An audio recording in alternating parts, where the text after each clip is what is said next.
बच्चों, मैं डॉक्टर तृप्ति पांडे, मैं होली क्रॉस विमेंस कॉलेज में सहायक प्राध्यापक हूँ और मैं आज आपको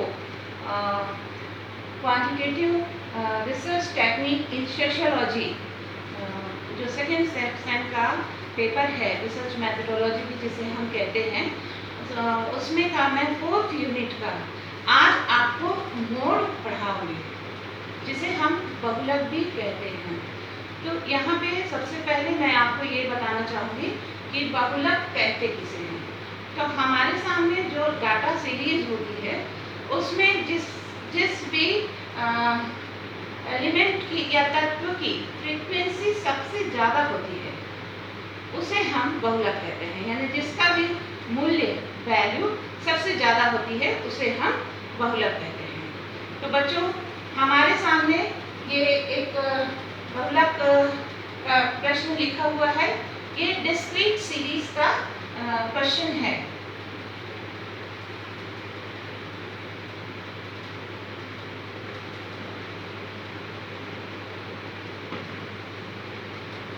अखंडित श्रेणी जिसे हम कहते हैं, तो वो कुछ इस तरह का आपको दिखाई देगा। इसे हम डिस्क्रीट सीरीज इसलिए कहते हैं क्योंकि इसमें x जो है वो डायरेक्ट नंबर के रूप में दिया रहता है और सिर्फ फ्रीक्वेंसी दी रहती है। तो ये जो है x जो है यहाँ पर मजदूरी है, वेजेस है, जिसे हम यहाँ पे शो कर रहे हैं, रुपए के रूप में है ये।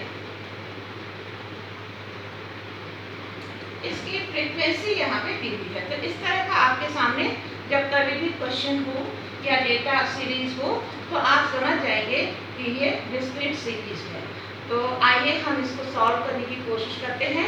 बहुत ही सिंपल तरीका है। मोड निकालने के लिए हमारे सामने दो तरीके होते हैं। एक तो ये कि हम उसको ऑब्जर्वेशन करें, देखें और देख करके जिसकी फ्रीक्वेंसी जिसका पद मूल्य सबसे ज़्यादा है हम उसी को मोड कहते हैं। तो यहाँ पर आप देखेंगे तो ये जो 20 है फ्रीक्वेंसी, आप देखेंगे कि सबसे ज़्यादा है। तो हमारा जो मोड है यहाँ पर 20 रुपए की जो मजदूरी है ये आंसर होगा। ये हमने सिर्फ देख कर के बता दिया है, लेकिन जब हम इसमें दूसरा एक जो तरीका है वो अप्लाई करते हैं तो हम उसे कैसे बनाएंगे ये मैं आपको यहाँ बोर्ड में बताऊंगी। आप इसे बहुत ध्यान से देखेंगे। तो जब कभी हमें इस तरह का क्वेश्चन मिले तो हमें सबसे पहले इनके लिए हमें एक सारणी बनानी होती है, जिसमें हम इनको जोड़े जोड़े के रूप में जोड़ते हैं और हम एक टेबल बनाते हैं। तो सबसे पहले हम इसको इस तरह से कॉलम बना लेंगे। आप ध्यान से देखेंगे।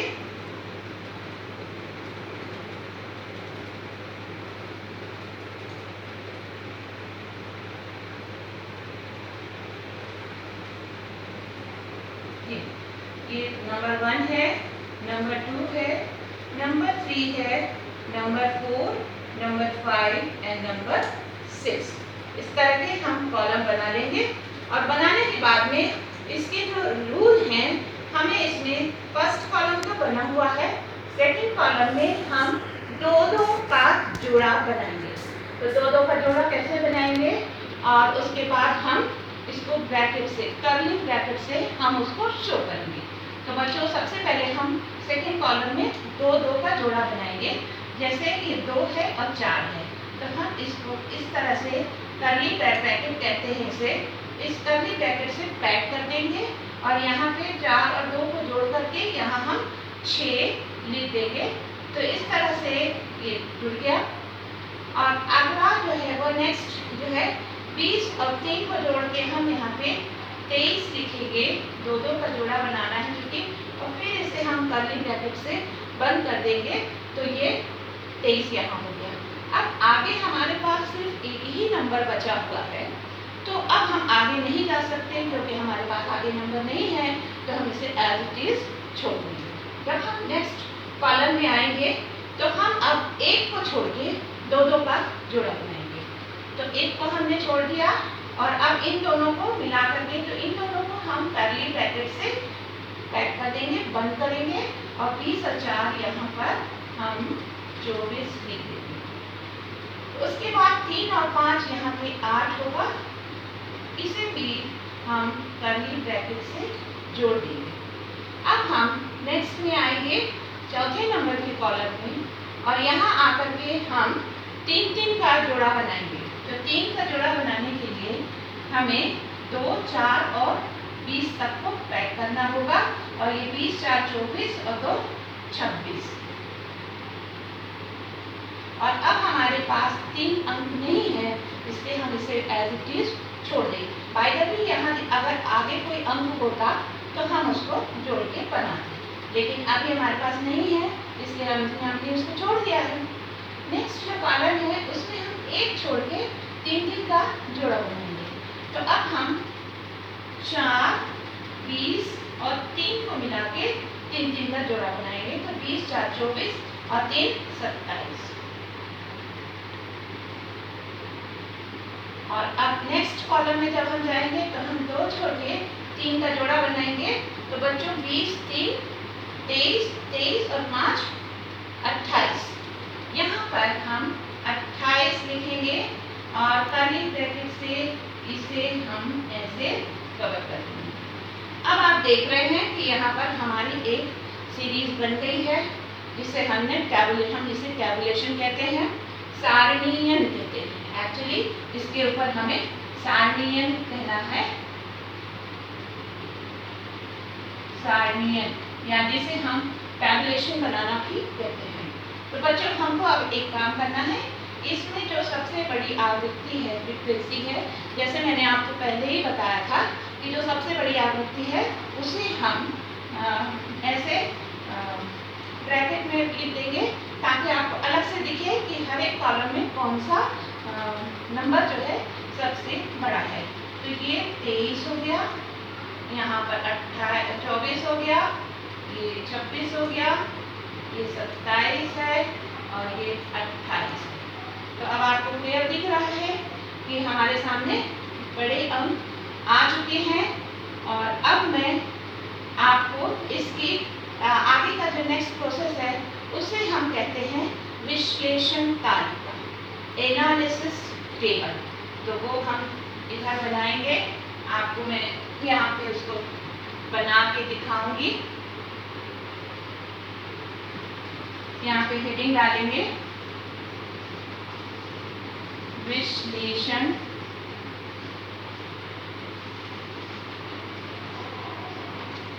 मैं इसे सामने रखती हूँ ताकि ये मुझे दिख सके, तालिका।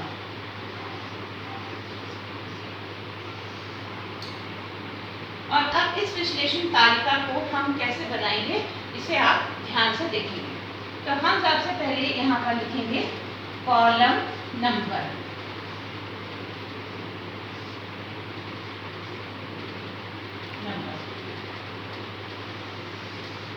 और यहाँ पर हम इधर आपको मैं अच्छे से दिखा रही हूँ, आप देखेंगे ये कॉलम नंबर हमारे पास 6 कॉलम है। इधर आप देखेंगे 1, 2, 3, 4, 5, 6 है ना, 1, 2, 3, 4, 5, 6।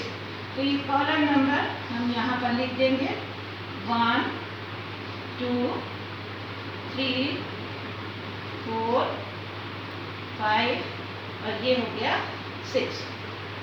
अब हम यहाँ पे लिखेंगे पद मूल्य।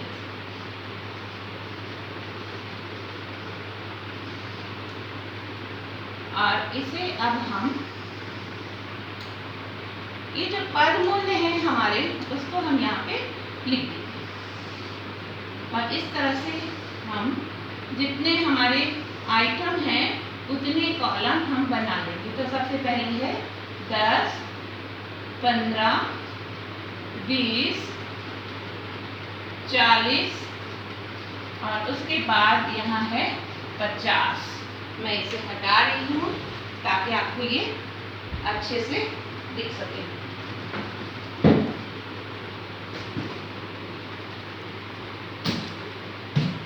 तो फर्स्ट कॉल इसे हम इस तरह से आपके समझने के लिए मैं इस तरह से इसे पैक कर दूंगी।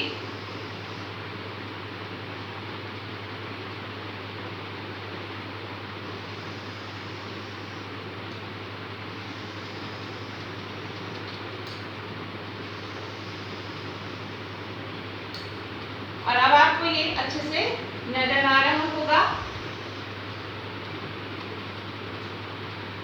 तो हम देखेंगे कि जो पहला कॉलम है, आप दोनों बोर्ड को बच्चों ध्यान से देखते जाएंगे, है ना।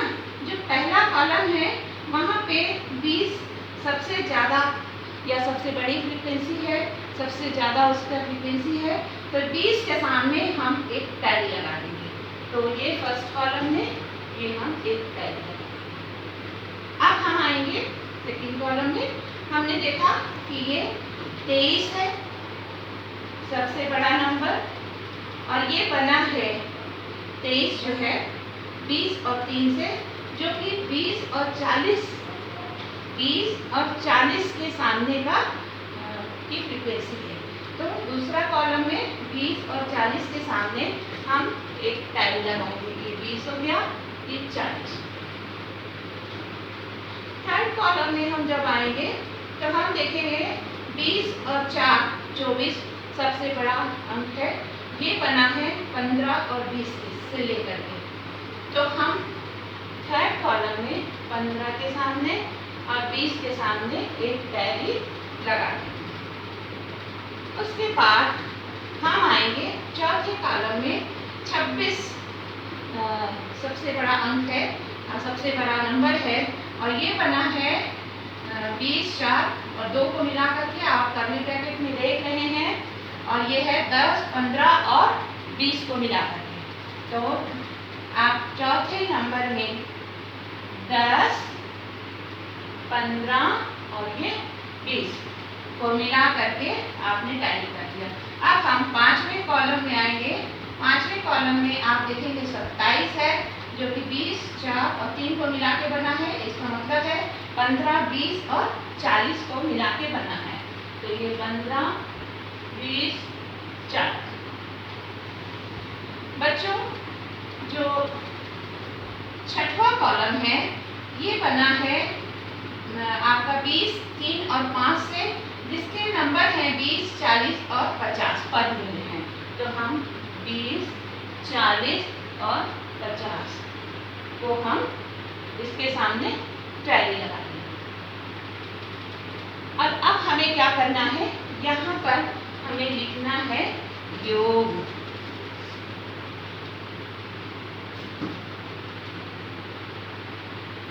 और सभी कॉलम के सामने हम इनका जो टोटल है उसे लिख देंगे। तो यहाँ फर्स्ट कॉलम में 1 है, 1 2 3, यहाँ पे 3 है, और यहाँ पे 1 2 3 4 5 6 है। इसे हम इस तरह से पैक कर देंगे। और यहाँ पे 3 है, और आखिरी में आप देखेंगे 1 है। इसे ध्यान से देखेंगे, ध्यान से इसे पूरा फोकस कर रही हूँ मैं, और आप इसे पूरा ध्यान से देखें किस तरह से हमने विश्लेषण तालिका बनाई है। और अब हम इन दोनों को एक साथ देखने की कोशिश करेंगे। तो बच्चों पहले इसे देखें, और पहले हम ये सारणी बनाएंगे जिसे हम टैबुलेशन कहते हैं, फिर हम विश्लेषण तालिका बनाएंगे, और उसके बाद अब आप देखेंगे कि सबसे ज़्यादा पदमूल्य किसका है। तो आप देखेंगे वह है 6, जो कि 30 का है। तो अब हम यहाँ पर लिखेंगे कि चूंकि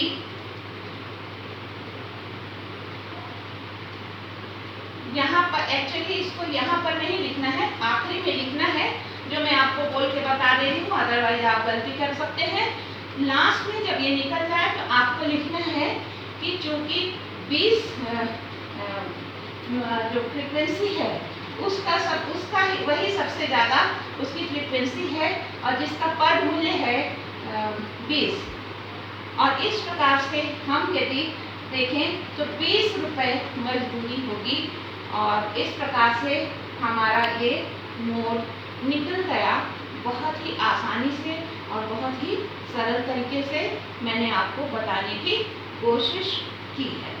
तो इसे थोड़ा सा ध्यान से देखें और इसे मैं बार बार फोकस कर रही हूँ, आप इसे अच्छे से देखें और इसे क्लियर कर लें। कोई भी दिक्कत हो तो आप इसको बार बार आप देखें, क्वेश्चन को लिखें और इसको आप फोकस करके आप इसे कंप्लीट करें। तो ये जो है बहुलक का एक डिस्क्रीट सीरीज का एक उदाहरण था बच्चों।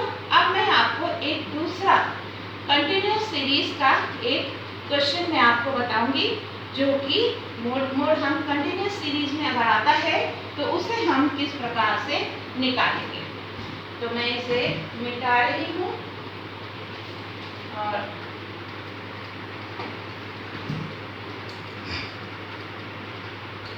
कंटिन्यूस सीरीज जैसे कि मैंने आपको बताया था कि जिसमें डेटा कंटिन्यू होते हैं, कहीं पर भी ब्रेक नहीं होते हैं, तो उसको हम किस तरह से बनाएंगे। तो बहुत ही सरल है ये, और इसे हम बनाने की कोशिश करेंगे, है ना।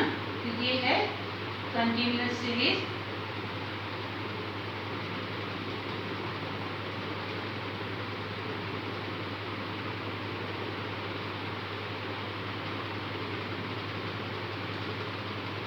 ये जो सीरीज है इसे हम इस प्रकार से आपके सामने लिखा हुआ होगा, जो आप ऐसे नोट कर लेंगे।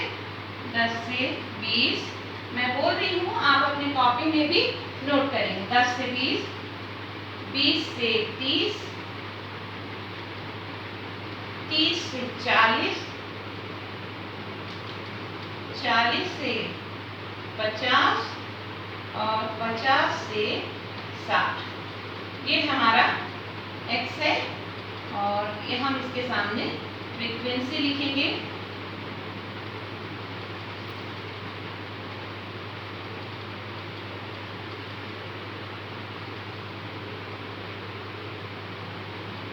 बच्चों इसे ध्यान से देखेंगे, ये इसकी फ्रीक्वेंसी है।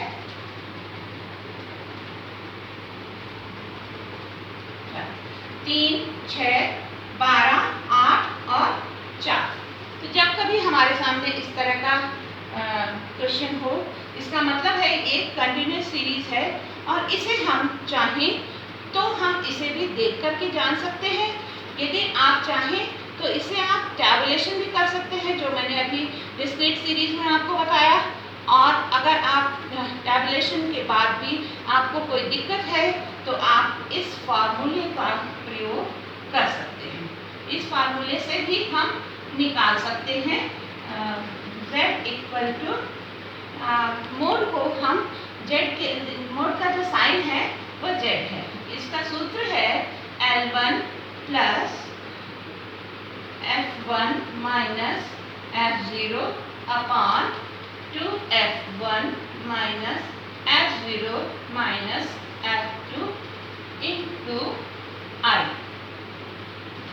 ये जो फॉर्मूला है इसे आप याद कर लें, इसे अच्छे से देखें। मैं फोकस कर रही हूँ, आप इस फार्मूले को अच्छे से देखें और इस फार्मूले को आपको याद कर लेना है। तो अब हमारा काम है z को हम इस फार्मूले को यहाँ पे हम फिक्स कर देंगे ताकि आपको पता चले। तो देखने से पता चल रहा है ये भी मोड ग्रुप है, तो हम इसे अंडरलाइन कर देंगे।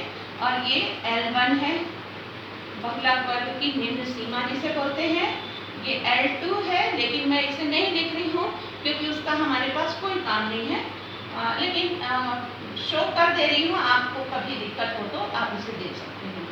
ये है F1 और ये है F0 और ये है F2। तो आपके सामने इस सूत्र का डिटेल नोट हो गया, जिसे हम साइड में चाहें तो हम नोट कर सकते हैं। जैसे L1 आपका क्या है, 30 है। आपका F1 क्या है, आपका 12 है। F0 क्या है, 6 है। और F2 क्या है, F2 जो है वो 8 है। और I जो है वह इंटरवल हम कहते हैं, कितनी का अंतराल है वह 10। तो ये आप साइड में नोट करके रख सकते हैं और इसी फिगर को हम अब लोग लिखेंगे। तो L1 आपने देखा कितना है, 30 है, प्लस F1 कितना है, 12 है, माइनस F0 कितना है, 6 है, अपॉन ये 2F1 है। तो आप चाहें तो इसको ऐसे कर सकते हैं, 12 गुणित 2 ऐसे ब्रैकेट में लिख लें, और माइनस F0 कितना है, 6 माइनस 8 इंटू 10। ये यहाँ पे सब लिखा हुआ है। फिर आगे का जो नेक्स्ट स्टेप है वो फिर इस प्रकार से है, मोड इक्वल टू 30, 12 में से 6 गया तो हो जाएगा 6, और 12 दूनी यहाँ पे आप 24 नोट करके रखेंगे, तो यहाँ हम लिखेंगे 24 है, 24 में से यहाँ पे लिख दीजिए, बेहतर है, 24 माइनस 6 माइनस 8। अब हम क्या करेंगे, 6 और 8 को जोड़ देंगे, तो 6 दूनी 12, 13, 14। 24 में से यदि हम 14 को घटाएंगे तो कितना आएगा, 6 आएगा। Z इक्वल टू 30 और सॉरी इंटू 10 है ये आपका फार्मूला है। तो ऊपर हम लिखेंगे 6 अपॉन 24 में से आप 14 को घटा देंगे, तो जैसे यहाँ पे 24 लिखेंगे, रफ वर्क करना है यदि, और यहाँ पे 14 लिखेंगे तो आपका ये 0 हो गया, और 2 में से 1 गया 1, 10 आएगा। तो आप यहाँ पे 10 लिखेंगे इंटू 10। ये आपका आगे का स्टेप है। अब हम क्या करेंगे, Z इक्वल टू 30, 6 और 10 को गुणा करेंगे तो हो जाएगा 60 बटे 10। फिर लिखेंगे Z इक्वल टू 30 प्लस 60 में 10 का भाग देंगे तो आ जाएगा 6, 10 छक्के 60, तो यहाँ पे हम 6 लिखेंगे। और नेक्स्ट स्टेप में लिखेंगे Z इक्वल टू 36। तो आपको आंसर मिल गया Z इक्वल टू 36। और अब हम देखेंगे, जैसे कि मैंने आपको और भी मैंने आपको बताया था मीडियन निकालते समय, कि जब कभी भी इसके अंदर यदि आंसर है तो वो प्रॉपर है, सही है, तो इस प्रकार से हम कह सकते हैं मोड हमारा बिल्कुल परफेक्ट बना है, एकदम सही है, करेक्ट है। आप इसकी बार बार प्रैक्टिस करें। मैं इसको 1 मिनट तक फोकस कर रही हूँ, आप इसे ध्यान से देखें, है ना, लगातार आप इसे देखें तो आपको ये प्रॉपर दिखाई देगा। और इसके बाद आप इसकी खूब प्रैक्टिस करें, तो कोई वजह नहीं है कि मोड आपके लिए कोई कठिन सवाल होगा। आप बहुत आसानी से इसको प्रैक्टिस के द्वारा सॉल्व कर सकते हैं और बना सकते हैं। तो धन्यवाद। मैं सोचती हूँ कि अब आपको मोड अच्छे से समझ में आ गया होगा। मैंने दोनों सीरीज में आपको टैबुलेशन करना भी बता दिया है, और आपको ये फार्मूला लगा करके भी मोड निकालना मैंने आपको बता दिया है। तो मैं आशा करती हूँ कि अब आप बहुत अच्छे से बनाएंगे और आपको कोई भी डिफ़िकल्टी नहीं होगी। बाय द वे, यदि किसी तरह की कोई डिफ़िकल्टी होती है तो आप उससे संपर्क कर सकते हैं। तो धन्यवाद।